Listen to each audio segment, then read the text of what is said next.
Hey guys, today we're going to be working on simplifying radicals. So a radical, you normally see it as a square root sign or know to call it a square root. They're also called radicals. So we're going to do the first example two different ways. So we're going to try and simplify the square root of 108. And to simplify this, it means that we're going to simplify it with no decimals, not using a calculator. You'll do this a lot in Algebra 2.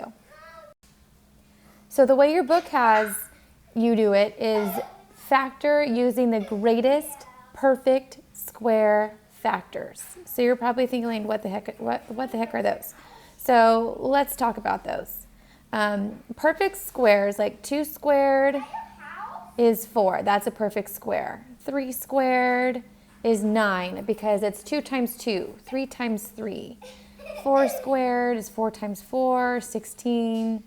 5 squared is 25. And this list will go on. Okay, so I've listed the first 10 perfect squares for you. So you want to try and find the largest perfect square that will go into 108. And that would be 36 times 3. So we're going to break up the 108 into a 36 times 3, and then we're going to use the product property of square roots. So that product property of square roots, I know it sounds fancy, but all that means is if I do the square root of 36 times the square root of 3, that is the same as if I were to do 36 times 3 both under the radical. So I'm just breaking up those two products. And then now I'm going to take the square root of 36. So the square root of 36 is 6, and then the square root of 3 is not a perfect square. So your answer in simplified form is 6 root 3. So let me give you another way, because I know some of us, we don't know what factors of 108 are, and we just have to list them out all the time, and that could be a little bit frustrating. So another way to do this is to use prime factorization. So let's say that you don't know what factors go into 108, but you know that 108 is an even number. So we could just divide 108 by 2, and that would give me 54. So I can break this up into 2 times 54s. So because this is a square root, we're going to be looking for pairs of prime factors. Because when you're simplifying a square root, there's a little 2 out here that nobody ever writes, just because everyone knows that a square root is the opposite of something that is squared. So we're going to be looking for pairs of numbers.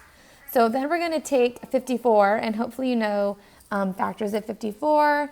I'm going to choose 6 times 9. And then I'm going to factor the 6 into 2 times 3. So these are prime numbers. And then 9 into 3 times 3. So some people I know, they like to circle their prime factors when they get there. So now we're going to look for pairs of numbers. So we have a 2 and a 2. That's one pair. So that 2, when you see a pair, is going to come to the front of the radical. The second pair we have is a 3 and a 3. So because we have 2 3s, that's going to come to the front of the radical.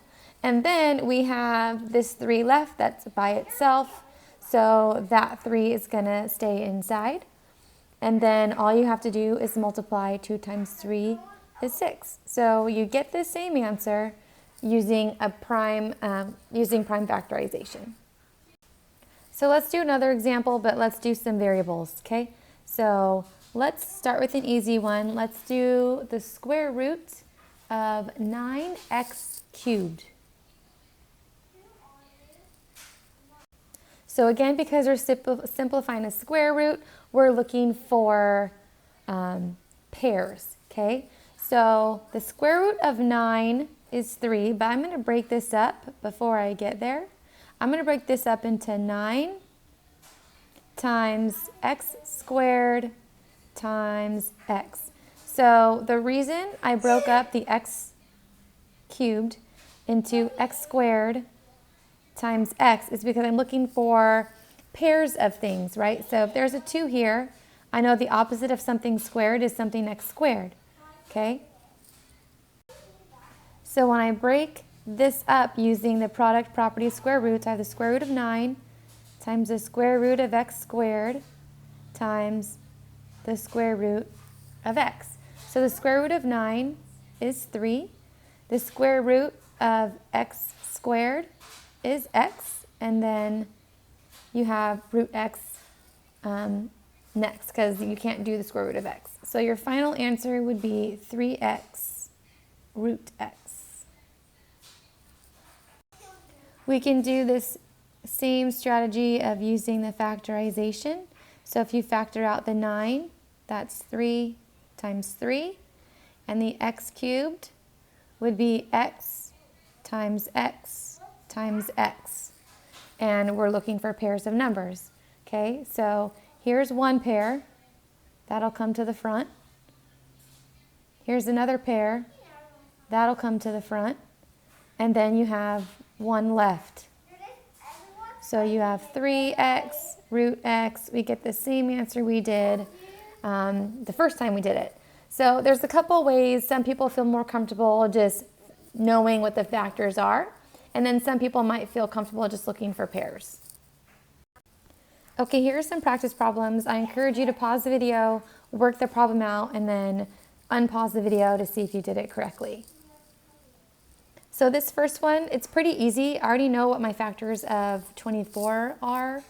So I'm going to break that up into 4 times 6, which is the same as the square root of 4, times the square root of 6. And the square root of 4 is 2. So your final answer is 2 root 6. So to simplify the square root of 80, most people are not going to know what perfect square factors are in 80. So I'm going to do this one using the prime factorization. So again, we're looking for pairs, and then take note that there's a negative in front of your radical, so that's going to affect your answer at the end. Okay, so I know that 80 is going to be 10 times 8, and then I know 10 is 2 times 5, 8 is going to be 2 times 4, and then the 4 breaks down into 2 times 2. So now we're just going to be looking for our pairs. Anything that we have a pair is going to be brought out to the front along with this radical, along with that subtraction sign. So that negative in the front, that's just going to stay in front. We have a pair of 2's, so that's going to come to the front. I have a 2 here and a 2 here. That's going to come to the front. And then this 5 is the factor that is left. So then you just simplify negative 2 times 2, which is negative 4. And then root 5 is your answer. If you wanted to know how to do it using factors, you could have broken the 80 up into 16 times 5. So you would have the square root of 16 times the square root of 5. The square root of 16 is 4, and then you have the 5 that does not simplify. So this next one, the simplifying the 49 is going to be easy, but the variable might make it a little bit more difficult. So we can break this up into the square root of 49 times the square root of x squared times the square root of x. So remember, x squared times x, you would add the exponents together to give you the x cubed. So I'm really just rewriting the x cubed, okay? So the square root of 49 is 7. The square root of x squared is x. And then you have root x. So your final answer is 7x root x. Okay, for this last one, I'm going to use the factor tree. First factoring the 75. So let me rewrite this as the square root of 75 times the square root of n to the 5th.